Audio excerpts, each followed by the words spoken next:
Magandang araw mga kaibigan. Isang kwentong muli ang aking ibabahagi sa inyo na tiyak nakapupulutan nyo ng aral. Pero kung bago ka pa lamang sa aking channel, ay pakilike po ng ating video. Paklik ng subscribe button, gayon din ng bell icon para lagi po kayong updated sa mga paparating pa na upload. Birthday ng Mami Gemma ni Daniel. Maaga pa lang ay bumiyahe na kami patungo sa resort kung saan ay dadalo lahat ng malapit na kaibigan at kaanak ng mga Montenegro. Kasama namin si Katrina na naghihilig sa backseat. Hindi naman kasi makakadalo sina Mami kahit invited sila. Simula nang matali sa wheelchair si Daddy ay hindi na ito lumalabas ng bahay. Kaya naman pati si Mami ay nasa bahay lang din at inaalagaan ito. Nang marating namin ang resort ay hindi muna agad namin ginising si Trina. Ipinababa muna ng aking asawa ang mga gamit namin para dalhin sa silid na tutuluyan namin. Nang maibaba lahat ay saka ko lang ginising ang kapatid ko. "Trina, wake up! Nandito na tayo." Dahan-dahan pang nagmulat ng mata si Katrina, saka nag-inat. Lumingalinga na waring biglang naguluhan. "Nandito tayo sa resort ng mga Montenegro." Akala ko nakidnap na ako." "That's so funny." Natatawang ani ko rito. Ganito ito kapag nahaalimpungatan, nalilito kung saan at kung ano ang nangyayari. Nang makababa ito ay agad na napalingalinga sa paligid. "Ang ganda rito, Ella." "Sinabi mo pa. Tara na, sunod tayo kay Daniel." Magkahawak kamay kami nitong humabol kay Daniel na papasok na sa entrance ng hotel. Hila-hila ang maleta ni Trina. Ang maleta naming mag-asawa ay bitbit ng tauhan ng Mami Gemma ni Daniel. "Here is your key." Inabot ni Daniel iyon kay Trina. "Katapat lang ng room namin ni Carmela ang room mo." "Okay, thanks. Mauna na ako sa room." Kinuha nito kay Daniel ang maleta niya, saka humakbang na paalis. Kumaway pa ito at nilayasan na kami ng tuluyan. "Mag-hi muna tayo kina Mami." Inakbayan ako nito. Ang mga gamit namin ay diniretso ng mga tauhan sa silid na uupahan namin. Akbay-akbay ako ni Daniel nang tunguhin namin ang garden ng resort. Nandito na pala si Daniel at Carmela.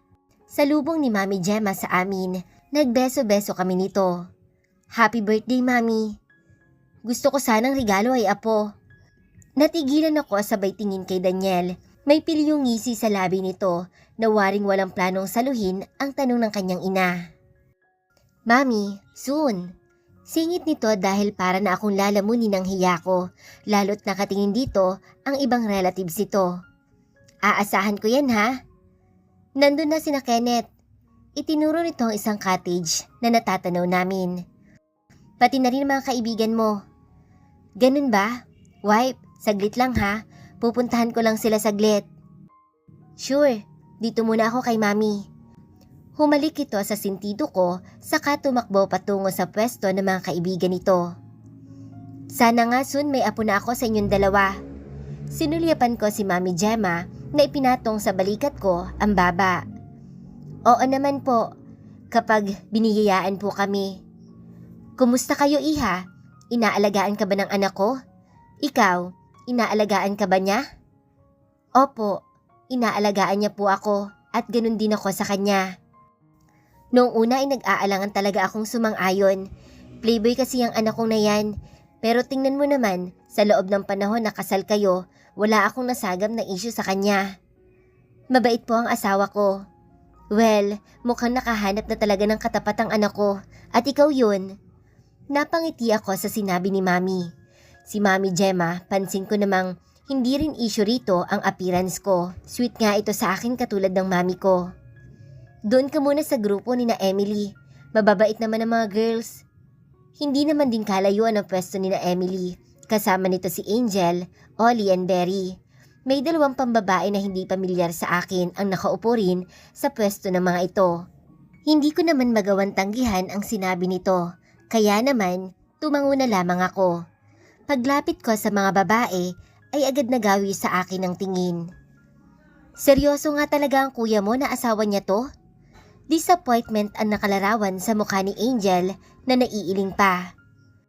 "Wala rin naman naging choice si Kuya Daniel. Business is business, Angel. Ang pagkakaiba nyo lang ni Carmela, siya ay mula sa mayamang angkan. Ikaw, umasenso ka dahil sa pagsisikap mo. Napuyuko ako dahil sa tinura ni Emily. Nagtawanan ng mga babaeng kasama nila, pwera kay Angel at nagsalita na rin si Emily. Siguro naman walang planong magtagal ng kuya mo sa tulad niyang mukhang cheap, di ba? I think wala naman. Masyado lang kasing maawain ng kapatid ko, kaya pinakasalan si Carmela. Siguro naman Carmela, ayos lang sa'yo kung magkaroon ng side chick ang kapatid ko, di ba? After all, hindi mo naman kayang ibigay talagang kailangan ng kuya ko. Ano bang kailangan ng kuya mo? Mahina ang tinig na tanong ko. Tiklop sa mga babae ngayon ay minamata-mata ako. Yun bang katulad nyo na pwedeng irampas sa lahat? Sorry kung hindi ako ganon, pero kaya ko namang maging asawa sa kapatid mo. Pero hindi mo deserve ang kapatid ko. Wake up, Carmela. Hindi ka bagay sa kanya. Ako lang ang bagay kay Daniel. Mataray na ani ni Angel. Gusto ko nang umalis at puntahan na lang si Daniel, but still, hinayaan ko namang manatili sa ganitong sitwasyon ang sarili ko. Baka maging issue pa sa pamilya Montenegro ang ginagawa ng mga ito. Ikaw nga lang talaga ang gusto ko para sa kapatid ko. Sigunda ni Emily rito. Girls, that's enough. Asawa pa rin ng kuya ni Emily yan. E-respect pa rin natin. Lalo't mukhang lola na. Akala ko nakakuha na ako ng pwedeng magtatanggol sa akin, pero hindi pala. Bakit ba kasi ganito ako? Ako pa yung nahihiya sa posible na maging resulta kung lalaban ako at magre-react. Upo ka muna rito, Carmela. Marami pa kaming pwedeng sabihin sa'yo. Malambing ang tinig ni Emily. Kaya pala, naramdaman ko ang paglapit ni Mami Gemma ng ngiti-ngiti sa mga babae. Kayo muna ang bahala kay Carmela ha. Mukhang napatambay ang asawa niya sa mga kaibigan. Of course, Mami. Upo ka na, Carmela. Request ng birthday celebrant. Naupo ako sa bakanting upuan. Nanlalamig ang mga kamay at nanginginig ang tuhod ko. Balita ko kasama mo raw ang kapatid mo. Wika ni Berry. Nakaalis na si Mami Gemma. Naiwan ako sa mga tigresa. Oo, nanginginig pa ang kamay na inayos ang salamin sa mata. Katulad mo rin ba? Mukhang may bago tayong laruan, girls. Nagtawa na ng mga ito na akala ng ibang relatives ni Emily ay nagkakatuwaan lang kami sa pwesto namin. Please, wag niyong idamay ang kapatid kong si Trina. Why not? Kung katulad mo siya, baka landiin pa nga ng ibang boys dito eh. Hindi ganyan ang kapatid ko. Oh, bakit bigla kang tumapang ata? Protective sister? Nakaangat ang kilay na tanong ni Emily. Please, wag siya. Biglang naging maamong tupa na napayuko pa. Pwes, sundin mo lahat ang sasabihin namin. Huwag kang umattend sa party mamayang gabi. Magdahilan ka. Kahit mayaman ka, hindi ka pa rin bagay sa mga ganong okasyon. Okay, nagbungis-ngisa ng mga ito. Wait, sabihin mo sa kapatid mo na umattend siya. Nakadama ako ng pagkabahala para sa kapatid ko. Gusto kong tumutol. Don't worry, aalagaan namin siya sa party later. Kumuyom ang kama ako, ngunit hindi ipinahalata sa mga ito. Go na, alis ka na. Ngising-ngisi na wika ni Ollie. Tumayo ako at nanlalambot pa ang tuhod. Aalis ka na? Salubong ng daddy ni Daniel. Pupunta lang po ako sa kwarto ko saglit. Nahihiyang ani ko rito. Okay, i-inform na lang namin kay Daniel. Thank you po. Bahagya pang yumukod at nagpasalamat dito. Nang makapasok ako sa hotel, ay halos lakad-takbo ang ginawa ko, makarating lang agad sa elevator. Alam ko naman ang number ng silid ni Trina at ang floor mismo noon. Nang makarating ako sa tapat ng pintuan, ay nag-doorbell agad ako. Bukas naman iyon agad. Ella? Tanging ani nito nang makita ako. Agad akong yumakap dito. Hoy, may problema ba? Kumalas ako sa pagkakayakap, saka lang nito na isara ang pintuan. May nang-api ba sa'yo roon? Wala naman. Pero alam mo naman na hindi ako sanay makasalimuha sa iba, di ba? Pinagmasdan ako nitong mabuti. Sa tingin pa lang niya, ay warang hindi siya naniniwala sa dahilan ko. Palibhasa, ay kilalang kilala rin ako ng isang to. Iginiya niya ako patungo sa kama at pinaupo roon. Spacious rin naman ang silid nito at kasya ang buong pamilya. Yun nga lang ay nakasambulat na ang maleta nito. Paano ka pala sa party mamaya? Tikwas ang perpektong kilay nito nang magtanong. I don't know. Bagsak ang balikat na sagot ko rito. Isa pa yan, never akong napilit ng family ko na umattend sa mga party na madalas puntahan nila dahil nga sa takot kong makihalubilo. Sinubukan din naman namin noong kumonsulta sa espesyalista pero hindi ko rin talaga nagawang buksan yung sarili ko para matulungan. Pwede naman siguro, gusto mo ba tumambay na lang tayo rito? Or sa tabing dagat tayo magstay? Pero nakakahiya naman sa mother-in-law ko. Mas mahiya ka kapag nagkalat ka roon. Eskahiderang ani nito. Ambad mo naman. Tumawa lang ito at babagsak na humiga sa kama. Ready pa naman yung outfit ko. Target ko pang makilala yung si Ian. Trina, maghulos dili ka nga. Dalagang Pilipina, remember? Hais, ayoko namang mapag-iwanan no. Alam mo namang inggitera ako. Alam ko rin namang nagbibiro lang ito. Hindi ganong klase ang kapatid ko. Humiga na lang ako sa tabi nito. Baka hinahanap ka na ng asawa mo. Tiyak naman dito niya ako pupuntahan kapag hinanap niya ako eh. Sa bagay, wait, mag-swimming na lang kaya tayo? Pahihiraman kita ng swimsuit.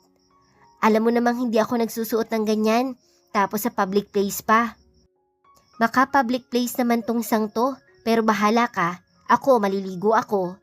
Tumayo na ito habang ako ay nanatiling lang nakahiga sa kama. Pumasok si Trina sa banyo.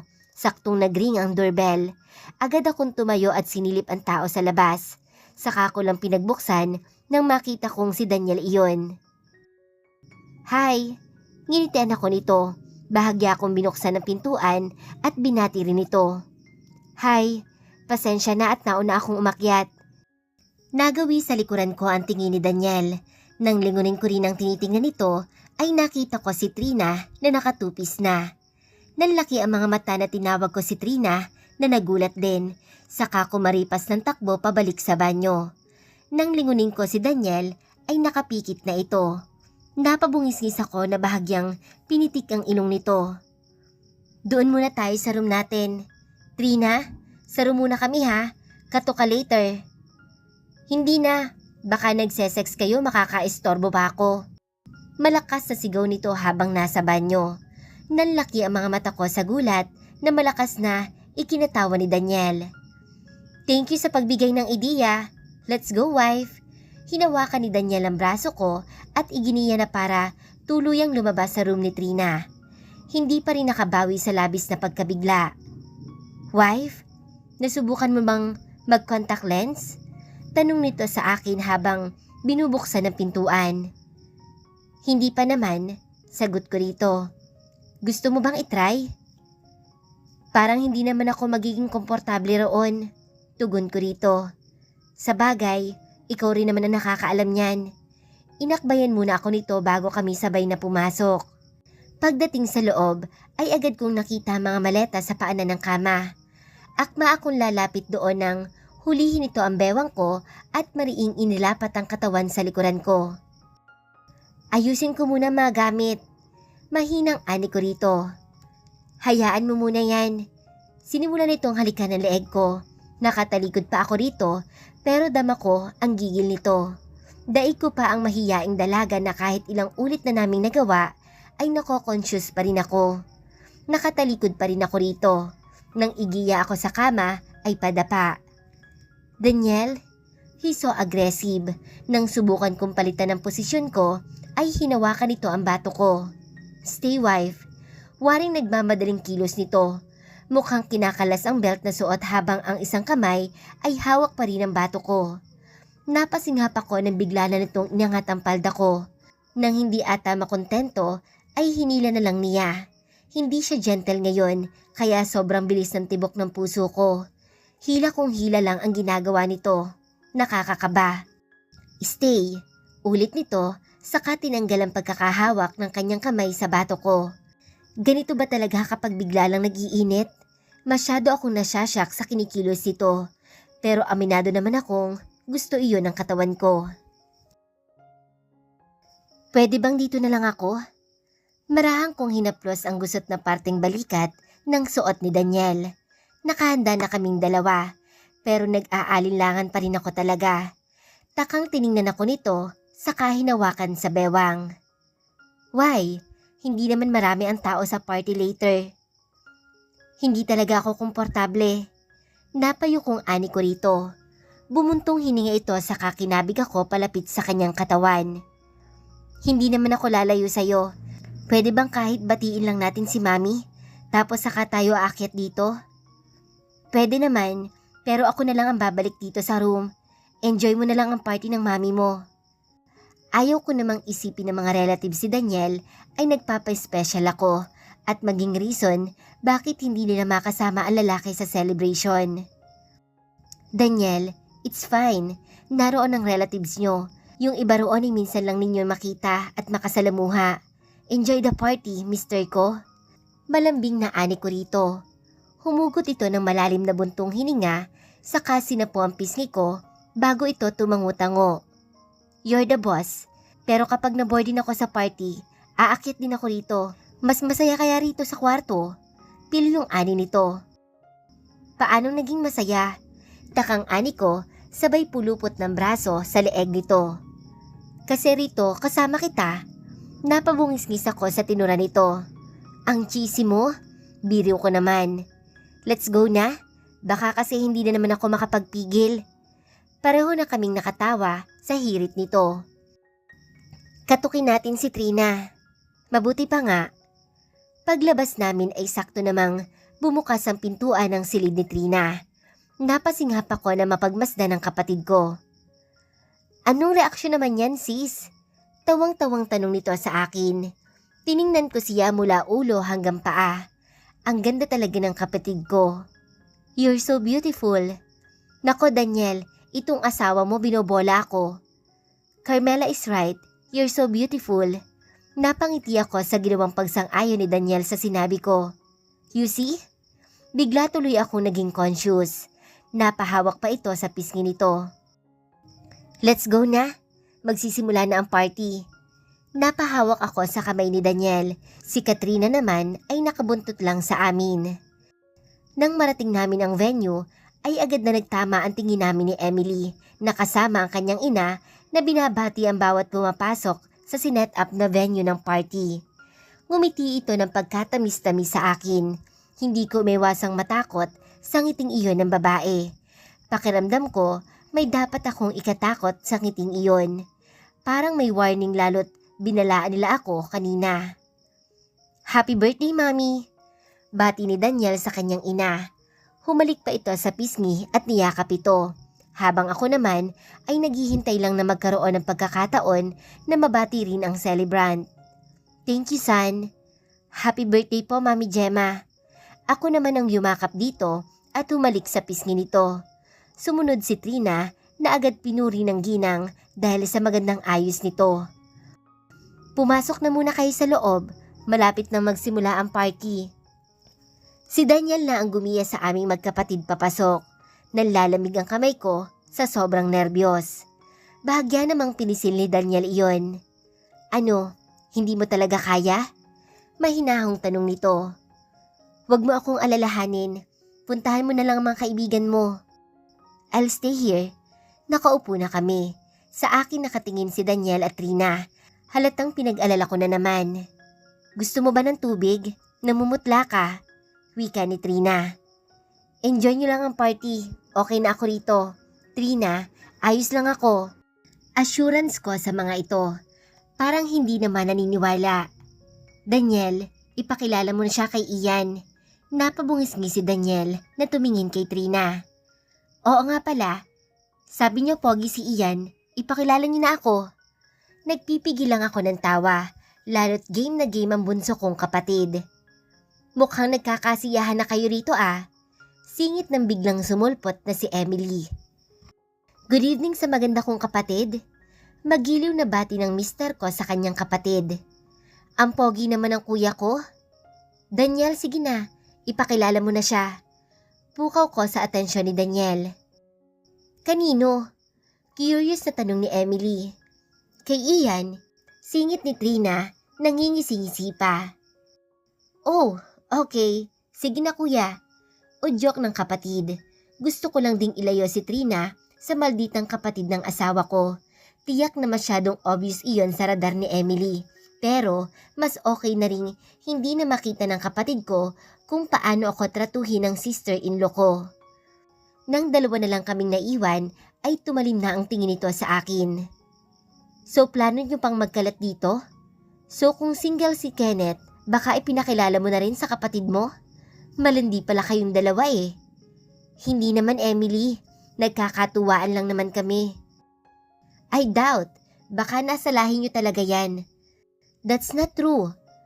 Bakit nandito ka pa? Di ba may usapan tayo? Nakalimutan mo na ba? Aalis din ako agad.